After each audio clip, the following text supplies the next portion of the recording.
Social affair Pakistan में आप सबको खुश आमदीद। और आप देख रहे हैं हमारे पास एक छोटी सी प्यारी सी बच्ची है। मैं अस्सलाम वालेकुम बेटे, क्या नाम है आपका? सना। सना बेटे, आपने नात सुनानी है तो आप नात सुनाइए हमें, ठीक है? सुनाइए। सल्लल्लाहु अलैहि या रसूल अल्लाह वसल सबा उन्हें याद बता दे। सुना दो सुना दो सुना दो।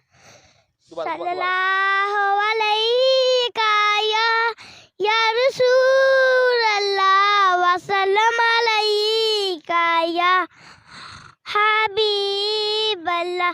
पत्थर दे विच रोज़ी कीड़े नूं बचाउंदा है, कल्ला के वेखो सारे जग नूं खवाउंदा है, तगड़ियां नूं देंदा है ते मारियां नूं देंदा है। ला ला अल्लाहू अल्लाहू 70 मावा जिन्नी मुहब्बत करदा है इंसान नूं, सौ तक बुराइयां फिर भी पाले कुल जहान नूं। 70 मावा जिन्नी मुहब्बत करदा है इंसान नूं, सौ तक बुराइयां फिर भी पाले कुल जहान नूं। दर्द प्यासी उत्ते बदल वसंदा है, हर रोज इको थां तो सूरज उगंदा है, राती रोशनाई चन्न तारियां नूं देंदा है, ओदे कोलों मंगी जेड़ा सारियां नूं देंदा है। अल्लाह अल्लाह अल्लाह अल्लाह अल्लाह अल्लाह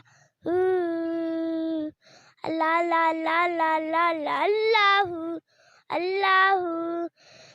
सदके चंगी बेली साथी सदके महल मनारे, आखिरी कदन पेश होना है बंदियां दे दरबार।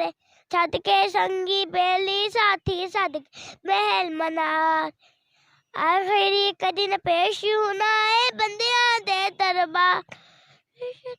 रिश्ते दे नाते हमें गेरा नार जोर नहीं, ओ देख जाने विचों किसे शादी थोड़ नहीं, तगड़ियां नूं दे दुश्मनां नूं देंदा है ते प्यारियां नूं देंदा है, ओदे कोलों मंगी जेड़ा सारियां नूं देंदा है। माशाल्लाह माशाल्लाह, ये थी हमारी सी छोटी सी बच्ची जिसने हमें नात मकबूल सल्लल्लाहु अलैहि वसल्लम सुनाई।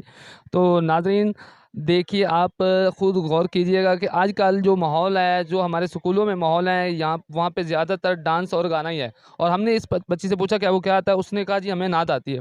तो अगर आपको ये नात, इस बच्ची की आवाज़ अच्छी लगी हो तो इसको ज़रूर लाइक कीजिएगा, सब्सक्राइब कीजिएगा, शेयर कीजिएगा और इस बच्ची की आवाज़ को पूरे व्यूअर तक लाजमी पहुँचाइएगा। अपनी दुआओं में याद रखिएगा। अल्लाह हाफिज़।